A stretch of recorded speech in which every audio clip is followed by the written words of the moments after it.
This video is all about how to make applique patches from eco-printed fabric. If you've done very much eco-printing, you've probably ended up with a lot of extra pieces, either from doing tests, or maybe a print didn't turn out quite how you want, and so you're not sure what to do with the fabric. And this is a great opportunity to cut those pieces up and use them in an entirely new way, and you know, develop a new look, a more texture perhaps in your finished project. Now, if you don't have eco-printed fabric, that's okay. You can use commercially printed fabric and follow the same steps and come up with some great results. So let's take a look at what I have here. Here is a pile of prints that I have laying around. Some of these I made because I just wanted to see what certain flowers would do when I made a print. Some of them I was testing different mordants and finishes on the fabric. In this case, I started making this print, and then the whole design of the thing kind of went off the rails and it didn't turn out how I wanted it. So I'm thinking I may cut out some of the pieces that I like. In this one, I didn't like the way the print looked against the background color.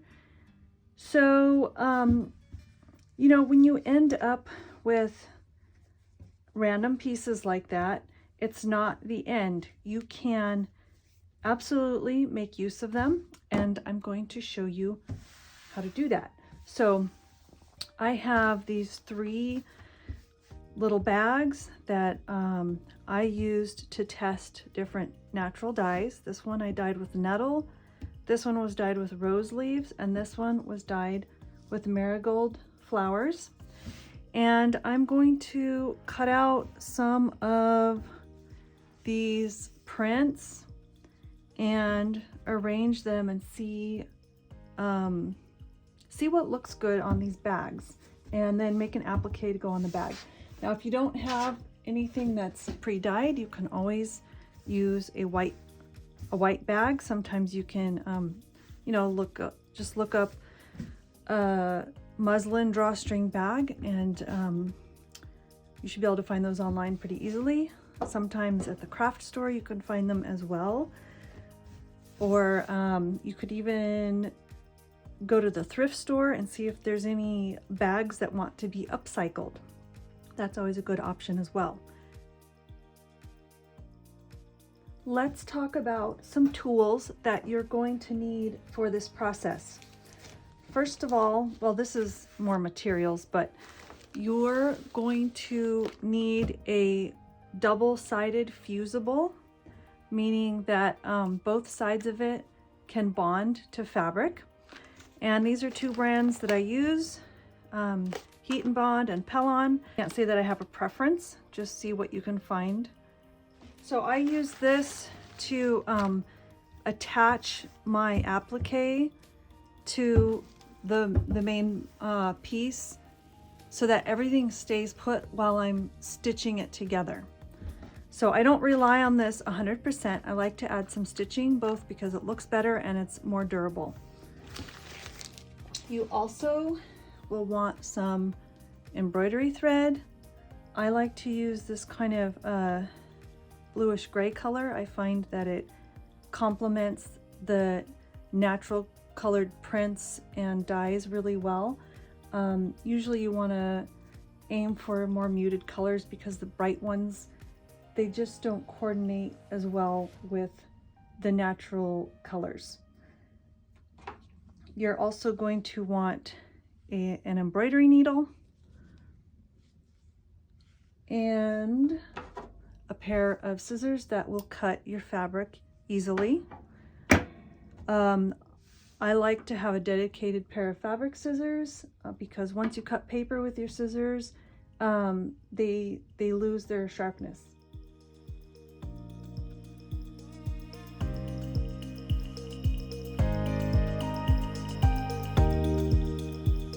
Okay, have identified a few prints that I would like to use for this project. And the next thing to do is to apply this fusible to the back of the prints. And you want to do this before you cut out your print.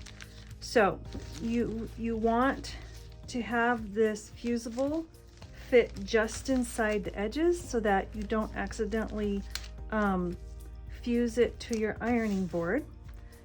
So, and you want to use your regular paper scissors for this step. I'm just going to mark this this fusible and cut it out. This is not a super precise step in the process. So now you want to take the glue side, it's usually a little bit rougher, and place it down onto the back of your fabric and make sure the paper side is up. And I see that it's inside the fabric and it is covering any area that I might cut out. And now I'm going to take this over to the iron and follow the manufacturer's instructions on how long to apply heat to this. Okay, I have ironed this fusible on and allowed it to cool. If you mess with it too much when it's hot, you run the risk of everything peeling back off of the fabric. So it's cool, and now I can separate the paper, and you might be able to see this shiny area, and that is where the glue is still adhered to the fabric. Now this is it's not tacky, so you don't have to worry about it touching anything, but once you apply heat again, it will become tacky. So eventually you'll lay it down this way and iron it all together. But for now, I'm just going to go ahead and cut out the pieces that I want to use. Now I'm going to leave just a little bit of white outside the edge of my print. That will give me a little room for stitching and also a little bit of visual breathing room between my print and what I'm applying it to. So my bag, a little breathing room between the print and the bag.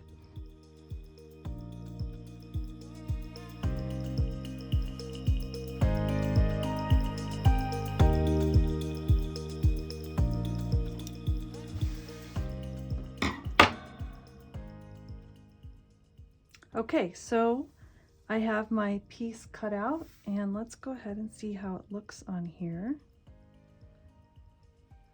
I might want to add a couple more elements, so I'm just going to play around for a couple minutes with different scraps of fabric until I have a look that I really enjoy.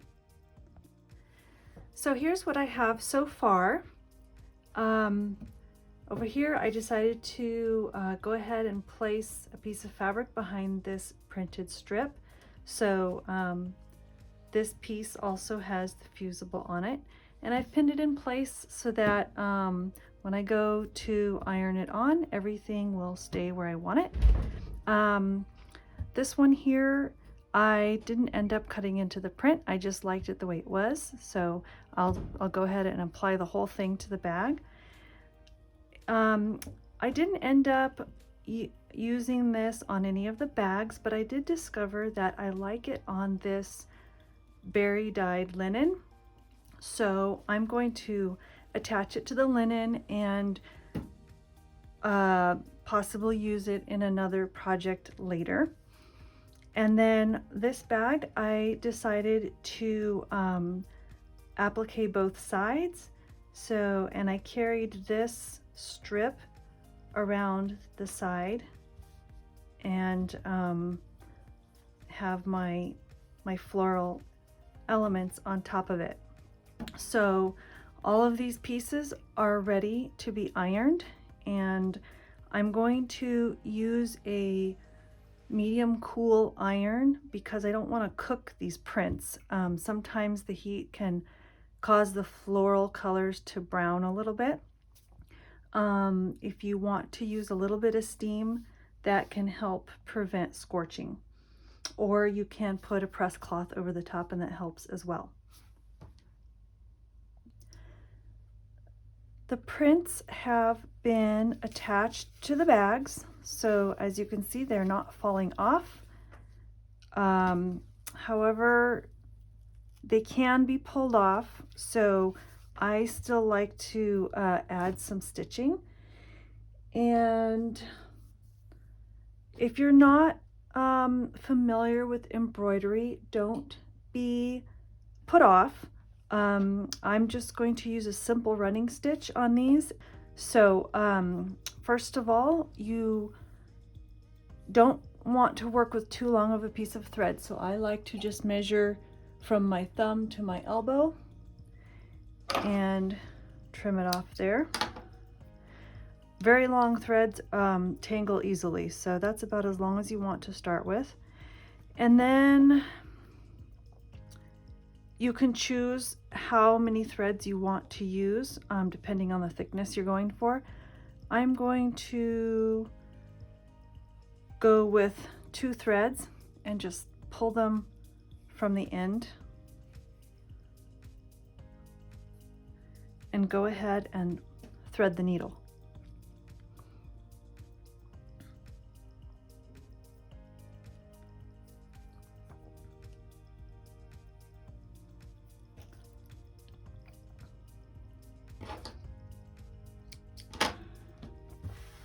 I'll go ahead and start with this one.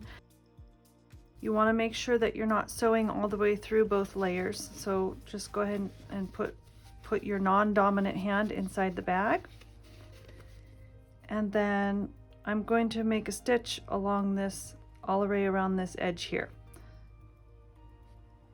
And I'm going to try to pop my knot through so that it's on the inside of the bag. So you see I pulled it just far enough to get it to the back without coming all the way out this second hole.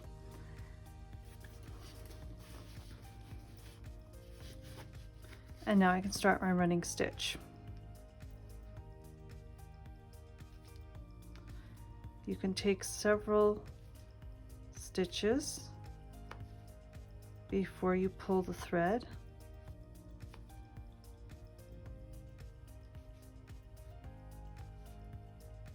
Saves a little bit of time, and you can check the evenness of your stitch.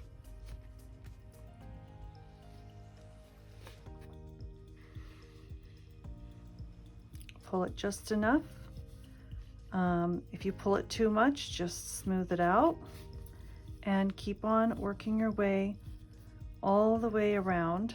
When I get to the corner here, I want to make sure I'm either coming up or coming down right in the corner, so it's an even distance from each edge, and then keep on going.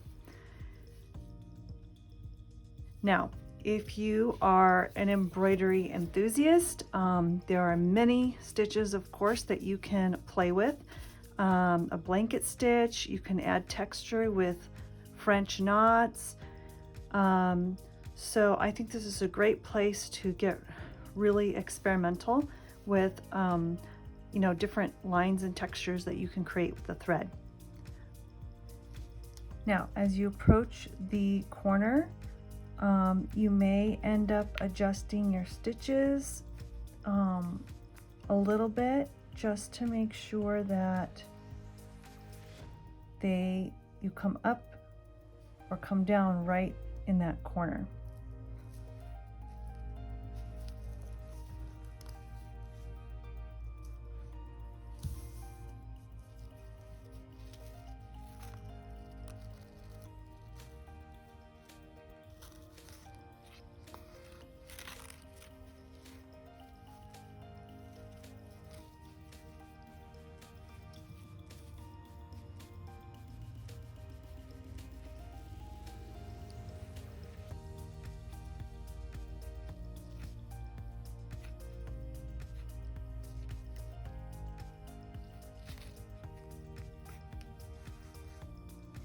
Now, I don't worry about this edge too much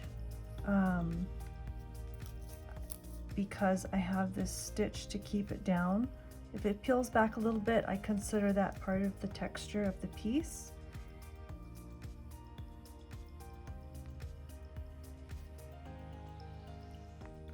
If that's something that bothers you, then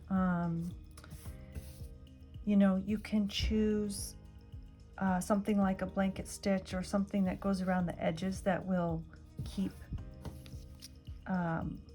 the edges down. Now, I'm finding that going this direction is going to be difficult because I'm right-handed and I can't get my left hand inside here. So I think I need to tie off here and then stitch this side from the bottom. So I'm just going to take one stitch down here.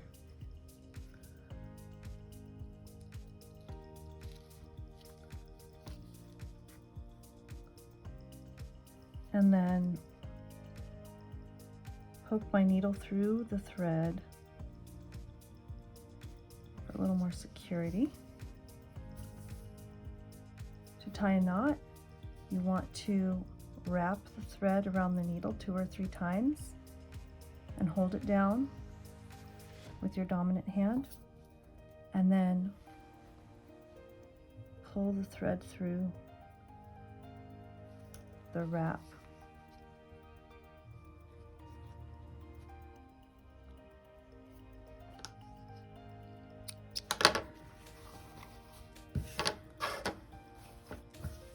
Okay, so now I am ready to start stitching down here. I'm going to check my thread length. You want to have enough thread left at the end so that you can tie your knot. So I'm just going to get a little more thread. Let's go ahead and finish this side. I'm going to make a little hole to pop my knot through.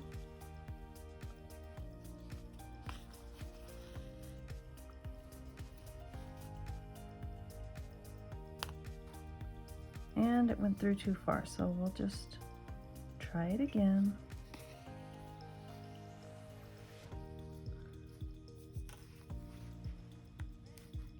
There we go.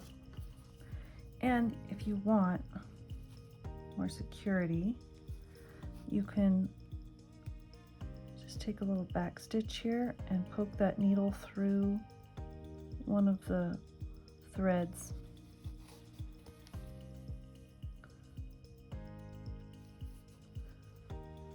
Okay.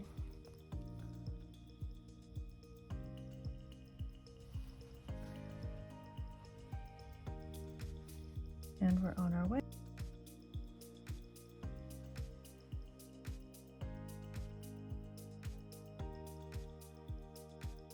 Remember to check the tension on your thread once in a while.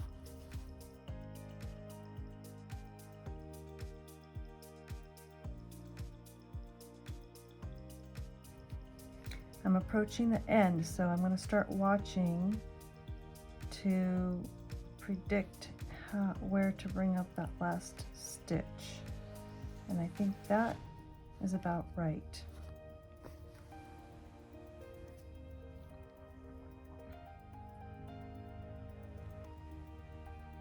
I'm just going to take a small back stitch here to bring me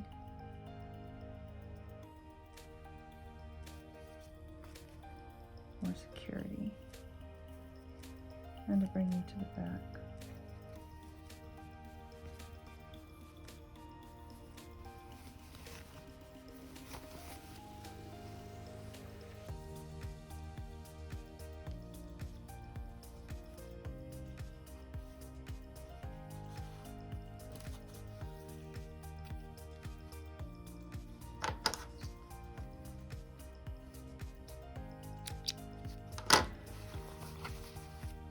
Okay, so I've stitched down the first layer.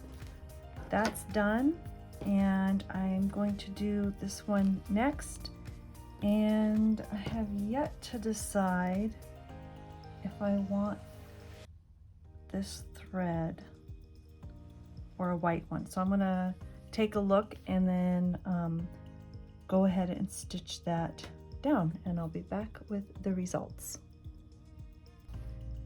I was having a hard time deciding whether I wanted to stick with this medium gray color or to go with something lighter. So I went ahead and just did a few stitches of each, and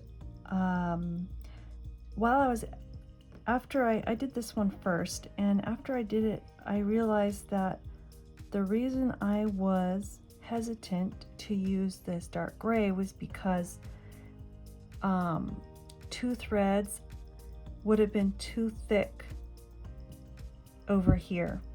So I went ahead and just separated the thread down to 1 strand, and I really like having this lighter, thinner texture for this white piece. I felt like the double strand would have overpowered the print a little bit on such a narrow piece of fabric. So that's just a little bit behind my decision-making process, and I encourage you, if you're not sure about a design decision, just do a small test to help you decide, and then you'll feel more confident going forward and finishing the piece. You know, a few minutes can save you a lot of I don't know, frustration later. So definitely make tests if you're not sure. I've finished stitching the appliques to all these bags now, so let's go ahead and review the project. I did use this same embroidery thread throughout, and I just chose to use 1 or 2 strands depending on the situation. So on these grayish blue strips, I felt like they needed a stronger border, so I used 2 strands of embroidery thread. And on this strip, the flowers, I felt like 2 strands would have dominated a little too much, so I only used 1 strand to stitch these on. This bag I stitched on both sides, and the other I just stitched on one side. And you may notice that on these flower prints, I stitched right along the edges of the print rather than like I did here. I stitched kind of inside the border of the fabric, and on this one as well, the stitching was based on the border of the fabric. That there were too many lines when I did it that way on the flower print, so I just kept the stitching right on the edge of the flower. One more thing I realized was that on this bag, this section of print went a little too close to the top, so when I close the bag, it distorts the design a bit. So that's just one thing to think about when you're laying out your pieces. Thanks for joining me for this project. I hope that this helps you use up some of your odds and ends, and I would love to hear about how you use this applique method for your own projects. So let me know in the comments below.